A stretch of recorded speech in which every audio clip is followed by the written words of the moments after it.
Good evening and welcome back to another episode of the Behind the Leazes podcast.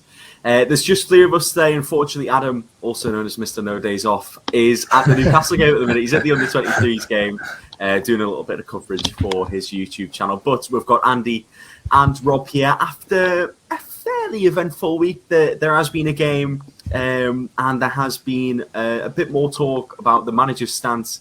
Andy, how is it going, mate? How are you doing? Unreal, mate. It's always a good weekend when we don't lose, to be honest, and obviously refreshing to see us playing a little bit more, looking like we're going to attack and get goals. And I mean, when you strike a bangs in a goal like that, it's always going to uplift you a bit, isn't it? It's a lovely goal by Callum Wilson. Of course, we are talking about that 1-1 draw with Patrick Vieira's Crystal Palace on Saturday afternoon. It was, I think, a fairly good game when you look at, the story behind the game in terms of it was Graham Jones' first game in charge. It was his first time really sort of taking over a team for a long time. We've got Rob here as well. How are you doing this evening, mate? I know it's been a bit of a busy one for you today. Yes, I'm good, mate. I was down at the Palace game on Saturday, so that was a really good day. I think it's the last away game I'll be out for a while now, so I wanted to get down there. Really enjoyed it, to be fair. Was out in London on the Saturday as well, so I definitely made the most of the weekend, and then busy day today, so to be fair, I'm ready for bed, to be honest. But no, it's been a good weekend, and as Andy said, Graham Jones in his first game, we knew it was going to be a tough one with a Palace side who haven't lost at home all season. I thought his first win might have been a little stretch, but I had hoped that would take something from it. And, the main thing was not only was it, I think, a good point, but a fantastic goal and something to cheer about for the fans in the second half, because as we know, we haven't had too much to cheer about. And then when we did, against Spurs, that was only lasted 5 minutes, and then we ended up losing. So, yeah. Of course, you've got to make the most of it when you're down in London. I hope the travelling wasn't too bad for you as well. I think you went the day before, didn't you? Yeah, well, I set it up in a good way so that I wouldn't be on busy trains, so it was okay, to be fair. Fantastic, that's what you want to hear. You said that you were at the game as well. What was the atmosphere like at the game? It was brilliant. I mean, again, as you say, I think the lead into it was good. I think the fact that Steve Bruce had gone, people were talking about, in the pub beforehand, the fact that it's the first time we're not going to have either Ashley out chance or Bruce out chance the first time in 14 years that we've not had a reason to be against the side. You always want to push the team on, but there's always been something in the background going on that's created maybe a little bit more hostile than you liked. But as I say, it was 100% behind the team, and a really good busy atmosphere. The away fans were in full voice before the game. And again, I think Graham Jones in his pre-match interviews and stuff had a really positive message of just, wanting to push the team on. And I think compared to the Spurs game, we definitely played better. Definitely. Yeah. And, you mentioned it was, of course, Graham Jones' first game. Were there a few sort of pro-Graham Jones chants even when Newcastle were losing? I'm not sure, mate, to be honest. There was a lot of noise. I had a few pints by then, so I was trying to keep up with the sing-along. But no, it was good. As you say, that I'll tell you one thing that did happen, to be fair. At full-time, Graham Jones came over to clap the fans, and it was one of the loudest cheers of the match. Was actually for him at full time, so you could tell it meant a lot to him, and it meant a lot to the Newcastle supporters travelling down to Palace as well. So overall, it was a good day. Again, on another day, I mean, they definitely had more of the ball, arguably with a better side for the vast majority of the game. But I think when we did have the ball, we managed to keep it a lot better. We weren't just lumping it long for a change. And I thought when we did create chances, we actually looked like scoring. Again, I think it's been a big thing for us is basically putting the ball in the net. And I know Wilson's goal came from a set piece, which is a little bit unusual for us to do something like that. But it was a great goal. So definitely some big positives from the game. Of course, Andy, do you echo Rob's comments there just in terms of the way that we played? I know we weren't fantastic on the possession front, but do you think we were maybe a bit more forward thinking when we had the ball? Yeah. We looked like we were going to go forward and do something even when we're we're off the ball. Graham Jones was saying he was impressed off the ball that we managed to defend well. And to be honest, I'll take just conceding one away from home at the minute. And it's just Graham Jones, mate. He's just refreshing, and he's communicating with the fans and not having a manager that's looking to come out and be on the attack to the press or fans every week. It was refreshing to see, and you can really see. And I know Steve Bruce, like to say, he was one of us, but with Graham Jones, you can clearly see that he is, and it means a lot to him. So I'm glad to see him get this chance. Of course, I think he really conducted himself well, not just in the game itself, but I think in the pre-match interviews as well. Yeah. I know that on Newcastle's Twitter account and on their social medias, he did an interview for the club and for the website. And no disrespect to Steve Bruce, but I think when you listen to Steve Bruce talk, he doesn't really keep your attention for the full interview. But when you listen to Graham Jones, it's clear that he is a fan of the club, and he really does love Newcastle. He wants to do well, and he wants to stay with the club. Of course, there are looming sort of rumours on which manager could be coming in next, but Andy, do you think he has done enough to maybe keep a little position, or do you think he needs to wait still? Well, I think I would definitely want him to remain at the club. I mean, I don't know if you've seen the massive breaking news at Newcastle today, but Newcastle are training for 5 days this week. 5 days of training. Who would have thought? No days off for Steve Bruce to go down and have a nice little one-night stay at the lakes or anything like that. The lads are in training 5 days. I mean, look, it's Chelsea that we've got next, and they're a fantastic team at the minute. And I mean, I'm terrified after they've just battered Norwich 7-0. I mean, if Lukaku's back and fit against our defence, it's going to be a worry. But it's just refreshing to see us actually go on like a football club for once. And I think the lads, they'll be refreshed to be out in Graham Jones's after-match press conference. I think people were complaining Joe Willock didn't start, but when he explained what Joe Willock's been doing since the start of the season, he didn't have a pre-season, and then the fact he's been having to inject for an injury since the start of the season as well. He has needed that rest, and Bruce just clearly hasn't given it, and just hasn't been very good player management. So no, I think Jones is a lovely little segue into whoever comes and takes over next. Of course, like you said there, I think it's very weird. I think seeing us training for consecutive days. I mean, even under Rafa, I think we had days off. But 5 days of training before a big game against Chelsea, it is crazy. But it now feels normal, because I assume other clubs do it as well. You mentioned Joe Willock there, of course. We saw photos of him earlier in the season when he had a little boot on, and we thought, oh my goodness, is he injured?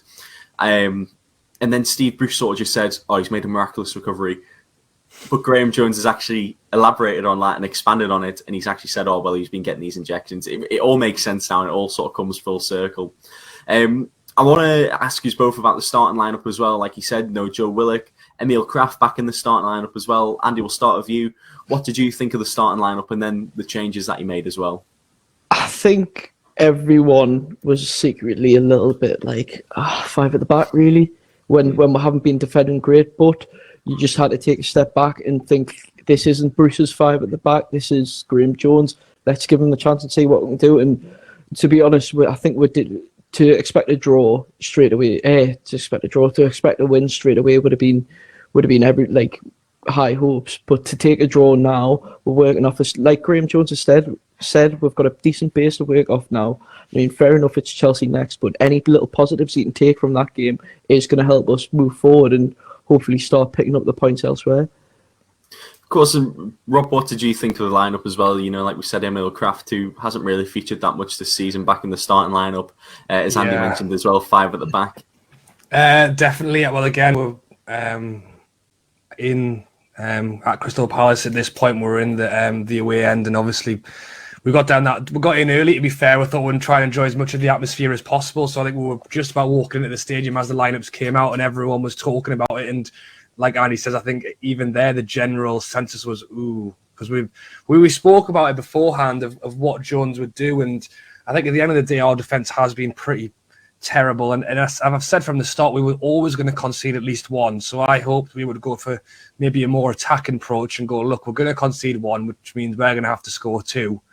To see that we'd gone 5 at the back and that Kraft was starting, and I was a bit dubious. But again, I thought we did okay. I mean, it's tough. Graham Jones, and again, speaking about what I hoped for from that game, you think Graham Jones had, 72 hours to try and do something with a side that's played terribly all season. He hasn't really got the chance to, put in a new method or a new ethos or anything. All he can really do is pick up on little points and say, let's try and do this better, let's try and do that better. And one thing Graham Jones spoke about a lot was the fact that there needs to be a team who are going to work hard for the whole game. As we saw against Spurs, we played well for 10 minutes and were terrible for 80. I think the game against Palace, again, they had more of the ball. I'm not afraid to say I think they were the better side for large portions of the game, but I definitely think we were better than we have been, and I think just the effort showed was much higher than in previous. And do you think, like I just asked Andy as well, that Graham Jones might still have a future at the club after this game and maybe after the Chelsea game as well? Yeah, I definitely think it's interesting that they've not only given him this game, but spoken about the fact that he would have the Chelsea game as well. I'm presuming, and we'll have to see what happens, that might mean they're going to be looking to hire someone either by the end of this week or very start of the week after. I do think it's a good idea if they, for example, were able to bring in the new manager by Thursday this week. It gives him a chance to explore the training ground, maybe meet the players, go to the game at St. James's Park, and then pick up training on the Monday. So it's not just literally, right, new manager's here, you've got 2 days, because that's what Graham Jones had to do, was just pick up on the fly. Yeah. We're almost going to be giving the new guy maybe 4 or 5 days to meet the team, see the team, and then kind of take it from there. But in terms of Graham Jones' long-term future, I've heard people have different opinions on this. I would like to see Graham Jones stay on. I think one thing with Steve Bruce leaving is that he brought in he's been working with the same coaches for a while now, but just with Graham Jones kind of coming in separately to that, I could see him as maybe not being as part of what the changeover would be. I mean, the new manager may walk in and go, look, I want a completely fresh start here. Like, Graham Jones sounds like a great bloke, but at the end of the day, I want to bring my own people in and I want a full fresh start.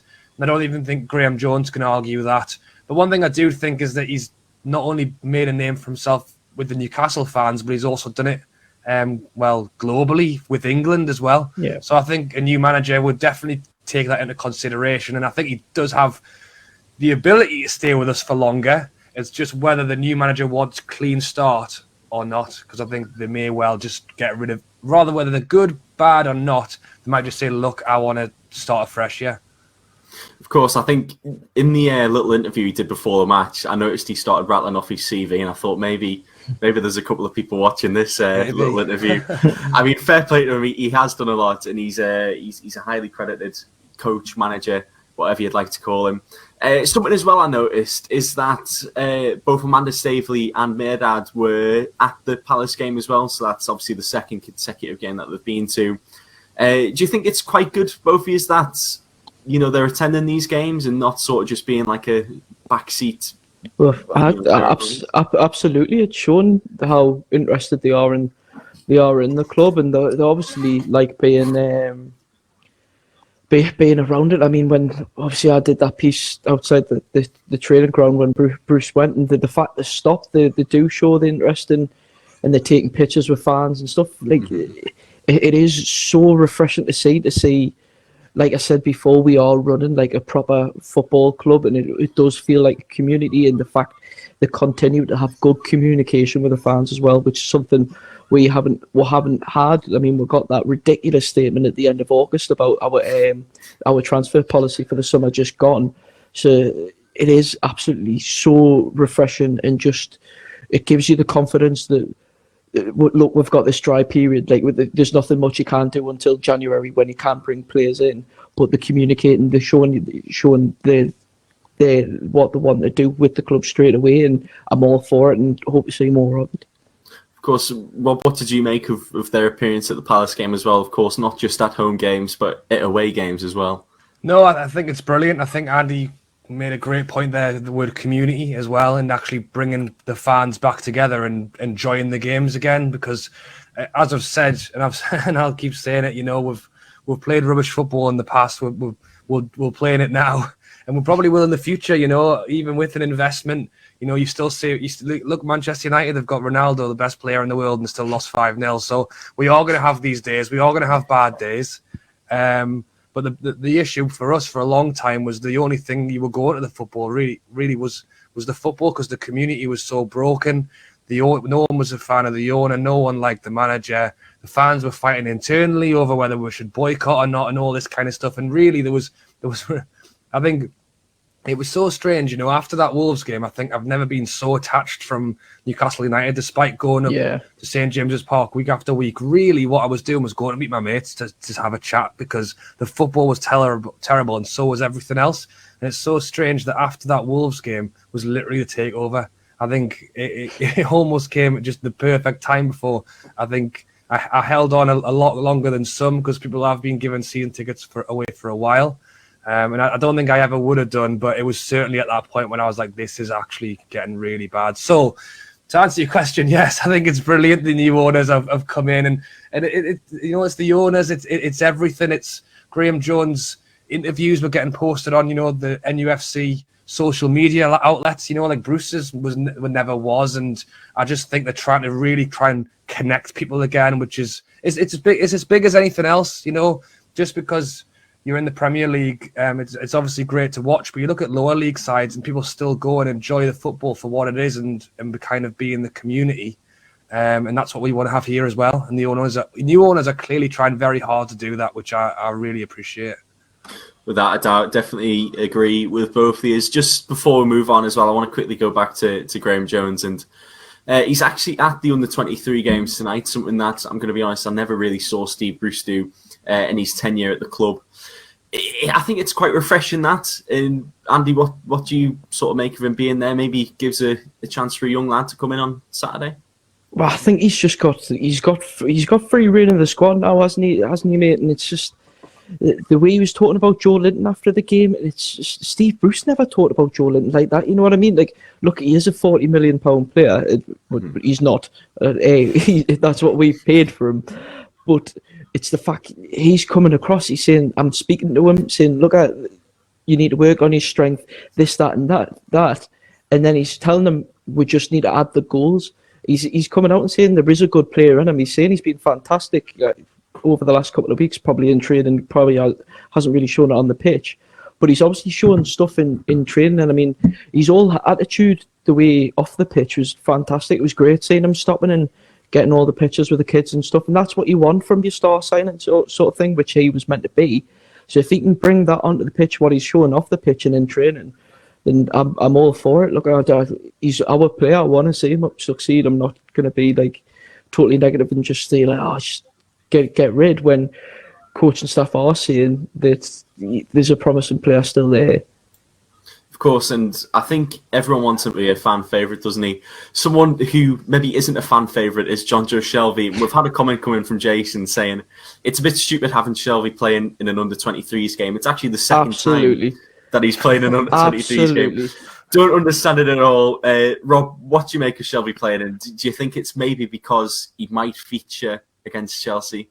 Well, I think the Shelvey train is I think is well and truly left the station for me. I've had enough of him now. I think, for so long he's everyone, and it's we've had the same conversation for years, basically since we've come up back from the Championship. He had a fantastic Championship season because again he's a guy who can, when he has time on the ball, he can make something happen with it. Playing in the Newcastle side where we don't have any of the ball, and he's having to do more defensive work than he'd like to, he's never going to look as good.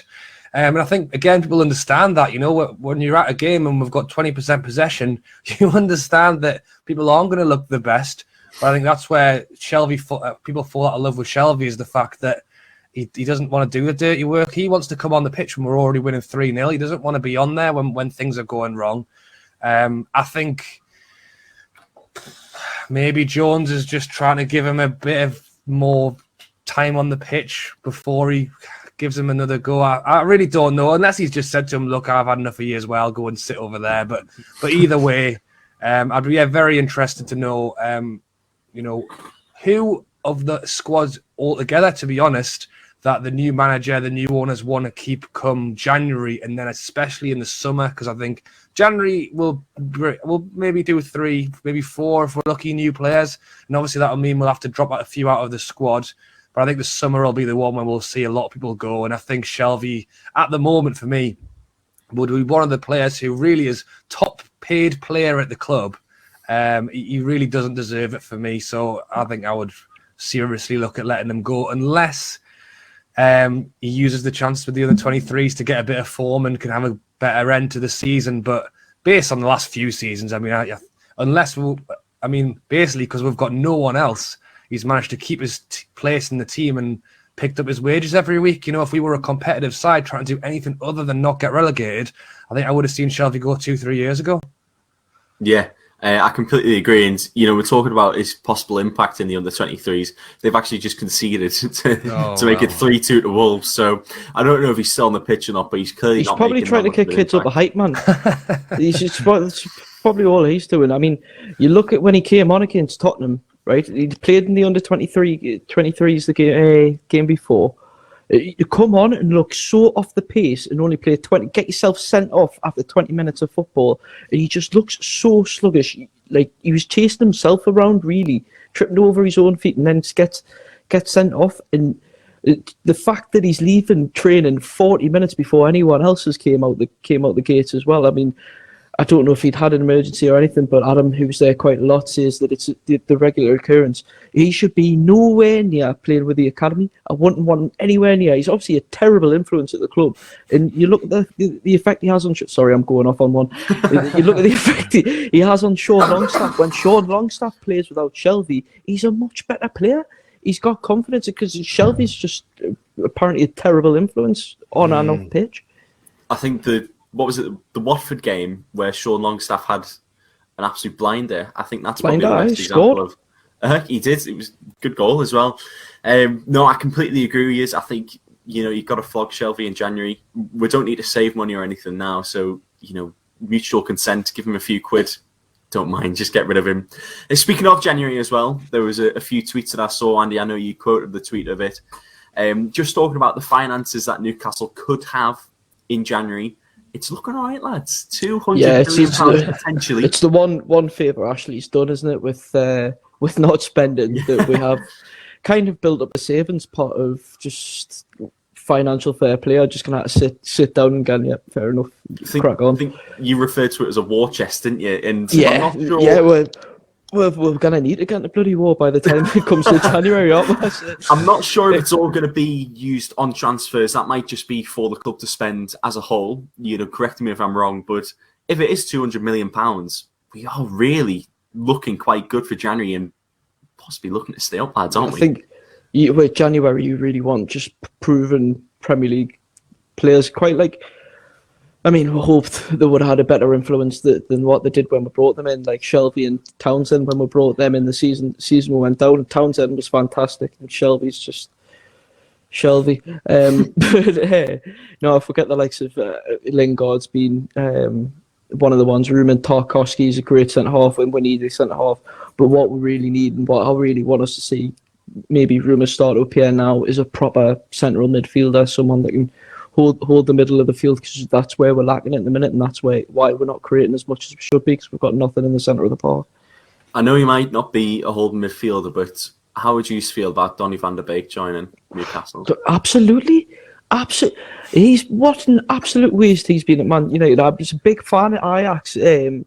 I'm a big fan of Ajax anyway. I love their whole way of things of building their youth players and stuff. And that campaign, when they unluckily went out to that small team from North London, I'm just sending fire shots off anyway. Yeah, but Donny van der Beek in that Champions League campaign was fantastic, and he'd be a great player to add, even if it was an initial loan with option. I mean, Man United aren't using them, so why not? I think he would definitely be a great addition. I mean, look what we've got. We'll have the money, definitely. Rob, you know, Andy's comments there, it seems like we're looking at positions all over the park, but would you be happy with a player like Donny van der Beek coming in? Maybe just another central midfielder, something like that? No, when you asked the question, I swayed a little bit, and I think Andy actually got onto what I was thinking in my head, and it was that, you know, The only thing that worries me, and it worries me with, like Lewis, our only fit left back, we still don't play him. So I'm thinking, well, there must be something going on there. Like, we're not just not playing our only left back for no reason. So then I think, what is Van der Beek doing at Manchester United in training that none of us are seeing? Because surely Ollie, well, who knows? I was going to say, surely he's not that daft to not play a fantastic player if he is, you know what I mean? But what Andy got into there was the loan side of things as well. I've got a feeling someone like Jesse Lingard, although he may well want to go to us, I think his contract actually ends in the summer anyway. So I know we could well offer him a big money deal that he may well want. But if I'm correct in believing, I think what he's actually trying to do is run his contract down and maybe go somewhere abroad like Juventus or try something new. But for me, to bring him in literally just for the rest of the season, just to have that more experience, we'll give Manchester United his wages, whatever. He's not getting the game anyway. Same with Van der Beek and same with a lot of players. I've spoken about, obviously it's great if you can have your long-term plan tomorrow. If we could have that 10-year plan in our hands tomorrow, that's brilliant. But at the same time, making decisions tomorrow for the next 10 years is a big decision to make. Yeah. I don't think there's anything wrong with having a short-term plan and then the long-term plan. And for me, the short-term plan would be going out and trying to bring in these good, experienced players on loan deals where maybe basically go and tout around the top 4-6 teams and say, can we just have your bench on loan? We'll pay you the wages. We'll give you that £2 million loan fee. Jesse Lingard, for someone whose contract ends in 6 months' time, how much are Manchester United going to try and take from us for him? I think they're going to probably say 25-30 million. And for someone whose contract ends in 6 months, just seems outrageous. But if we can pay a £2 million or £5 million loan deal just to have him for what it is, which is help us not get relegated, and then have a proper summer where we can look at proper deals, that would definitely suit me to the ground. Of course, I think if we were to get Van der Beek and Lingard, it would have to be one or the other if it was loan, because I think you can only loan one player from each Premier League club. You can't have two, so it might have to be buy one, maybe loan the other, something like that. Of course, it's all about January, though. We will move on to the little preview of the Chelsea game as well. We've had a couple more comments in just talking about who would like to start. Someone said, why doesn't Fabian Schär get a start? Very good point. Why doesn't Federico Fernandez get a start? That's my question. Why doesn't Federico Fernandez get a start? I think he is so underrated in the Premier League, not just in Newcastle, but in the whole Premier League. I absolutely love him. Andy, what sort of squad did you bring out for the Chelsea game? I think we are expecting a bit of a hammering, but it's damage prevention on. I think it'll be five at the back again. And like the shit that comment says about Shaw, and I would maybe, as negative as it sounds, I would probably have in the centre, maybe have Hayden and Shaw just sitting just in front of the defence, because I think Shaw can play in that holding midfield position quite well. He comes forward with the ball well and distributes the ball well. And Shaw's definitely a player I would like to see come back into the fold, and then maybe play Willock just sitting behind Maxi and Wilson, because the only way we're really going to catch Chelsea is on the counter attack. And I mean, even at the back, Chelsea are quite quick as well. But maybe a back three of would probably have to be Lascelles, Fernandez, and Kieran Clark. And I mean, I still can't believe we've let Lejeune go, to be honest. Because Lejeune was probably the best centre half at the club when he was fit. Like you say about Lewis, I would love him to get another try. I mean, he has shown moments of promise. I mean, that game against Everton last season when we battered them down there and sent tiny arms into a pocket full of rage. But then it's the right back as well. I mean, Manquillo is great at a first time ball in, but is he good at anything else? And I mean, full back is a position I think we've struggled for years, and I can't really picture in the last 10 years any amazing fullbacks we've really had. I might be being a bit ignorant to the likes of Debussy maybe, and I didn't really rate Daryl Janmaat, to be honest. He had his days, didn't he? The last great right back I remember was Habib Bey, and then he went to pot when he went to Villa, and Santon. I always like Santon because Santon drove forward and he always looked like an inch off scoring. He would always give that long shot effort, and that's what he liked we cutting have. in, didn't he? I haven't seen anyone since Sean Longstaff for us trying like a long range effort, because some of them scruffy. That's what we need. Some of the scruffy ones go in. I mean, there was the Kabay. I think it was probably the 2014 season, hit one against Liverpool and did Mignolet from about 35 yards out because he just didn't expect it. But no, I think January three or four is probably the realistic number, but we need a lot more. Without a doubt. And Rob, what would you change from the Palace game going into the Chelsea game as well? Yeah, well, again, the Palace game itself, speaking about what we think we should do to change things, and everyone was getting a little bit, what will Graham Jones do? But realistically, deep down, it was never going to change too much, just because of the fact that we struggle to get 11 players out as it is, never mind a squad. So, it wasn't going to change too much. And in terms of the defence, if you think about, a few years ago, like Lascelles was doing all right, Clark for what it was doing well as well, stepped in and coming in. Lejeune looked great as well. Shaw was great. And I just think we're looking at these defenders who really have been at the club for a while now. You mentioned it. Lejeune had his injury issues. I think that's why we ended up letting him go. I think Shaw's had some injury issues as well, and just a little bit inconsistent. And I think Clark's just getting older and slower and just more inconsistent. I think Lascelles is just drowning at the minute, because I don't know if it's because he just isn't great at the minute, or is it because he's next to other centre-backs who aren't as quick as him and he was actually in charge of the defence. And then I do absolutely agree. I think Fernandes is the best centre-back we've got. But again, he's getting older. And I just think that these centre-backs who were pretty much, we talk about how terrible our defence is. 3-4 years ago, that was the best thing we had. And those were the players that were in there. They've just got older and slower. And at Premier League level, it just catches you out. Yeah. So to be fair, I think you could probably throw any three of them in and they'll all probably do a decent-ish job. It just depends on what your day is and who you're playing against. Those guys will play great against a Burnley or a Norwich who might play a longer ball because they can stand behind them and head it away. When we played against Wolves and those two slided through balls and our defenders were nowhere near them because they're not quick enough, and the fullbacks we've got aren't that quick either. To be fair, Manquillo's not particularly quick, and neither's Richie, so we've just got 5 slow people at the back. So, we'll see what he can do. I mean, generally, I think the template will be the same. I think he will go with the 5. I think he will keep Manquillo and Richie. And then now that Fernandes has had a week off, maybe he'll bring him back in this week.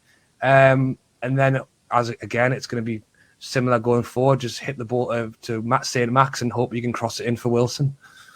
Of course, I think that's been the story of the past few games, and that's how we've got the goals. A little score prediction around the room as well. Andy, go first, pal. Oh, I'm going as well, and I would love to see us score, but I cannot see it happening. I'm going to say 4-0 Chelsea. 4-0 Chelsea. 4-0. I think if Lukaku's back fit, I think our defence is going to have a nightmare. Even if we did try and play a really deep line, so they can't play the balls behind. I think the sheer pace and power Lukaku has behind him, I think we won't be able to cope. Is that damage prevention as well, 4-0? Or do you think it could be worse? Look, I want to be positive because it's a fresh change for us, isn't it? And with Graham Jones, I want to see him do all the best. So I think, like I said before, with the Chelsea game, the thing to take away is any little positives we're having it. And we are just going to... Chelsea will probably end the game with probably about 70% ball possession, even if not more, because the way I would say it, I mean, look, I've not done any coaching badges or anything, but the way I would probably play it is to just be purely on the counter-attack. I feel like that suits Newcastle at the bone, though, having a lack of possession. Rob, what's your score prediction, mate? You see, this is where we need Adam on to just give us that. Yeah, it's going to be 5-0 Newcastle. Undoubted faith of just... And you know what's frustrating as well is quite often we play some of our better football against the better teams because we know we need to turn up. But I say that, and then how bad we were against Spurs, I'm struggling to think that we'll do much better. I think Spurs were a team who were on a bit of a downer, to be honest, and they still managed to completely turn us over.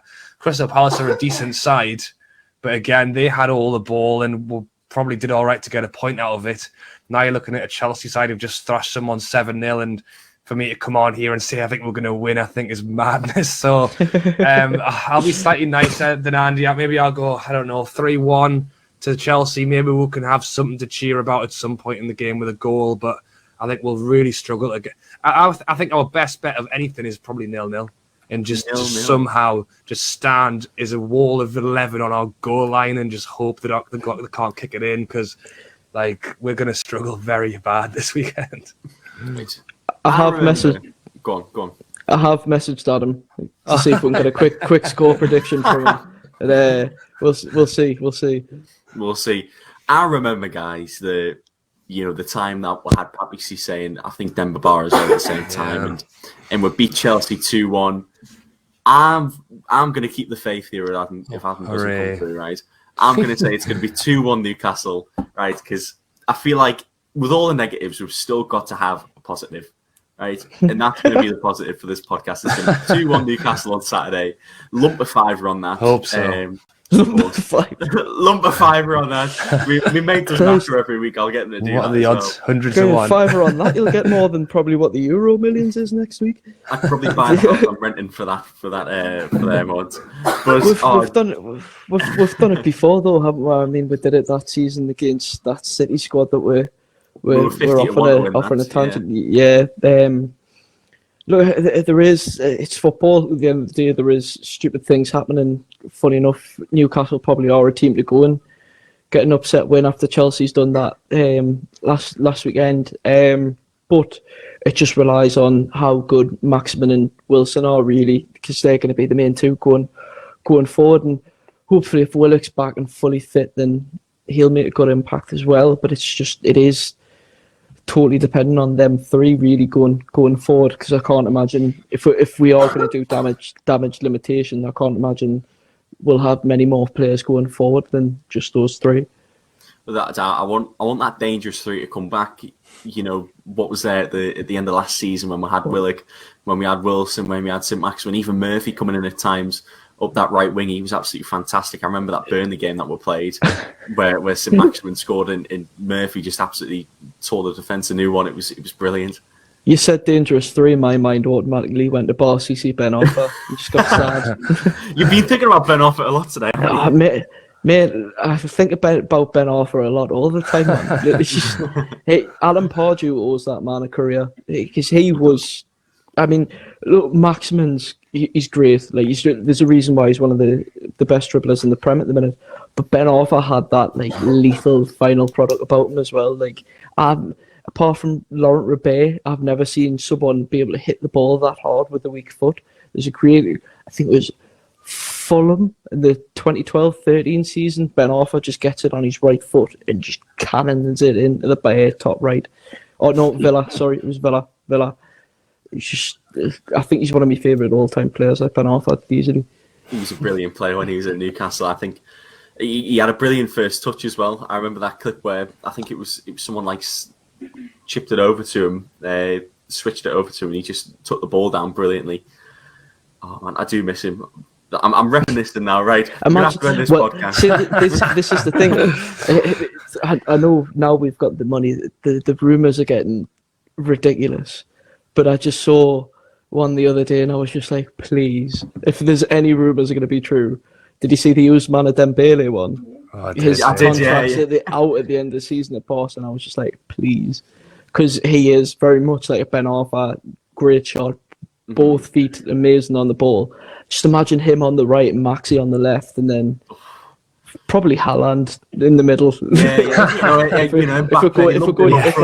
we're skimming and not going for Mbappe, may as well go for Haaland. Of course, I mean we could probably buy both of them if we wanted to. Just play them as a front two, it would be nice. But right, Jeds, we're gonna have to end this podcast. It's been a class, and hopefully, for one time this season, we can bring back a win. And we can talk about a win on this podcast. It doesn't have to be an absolute dominating 5-0 win. It can just be like scrappy a 1-0, a scrappy 1-0 win. I will not be bothered at all. Just if we can talk about a win, that'd be fantastic. But it's been a pleasure, as always, gents. It's been an absolute pleasure having you on, and of course having myself on as well. Thanks to everyone who put the comments into the chat as well. And Andy, what were you going to say just before we go? Oh, I still need to order me confetti cannon for when we eventually win a game of football, so I can just set it off, and Get one from Pound, man. I'll think it's great when I set it off, and then I'll just sat there and then just think, I've got to clean that up now.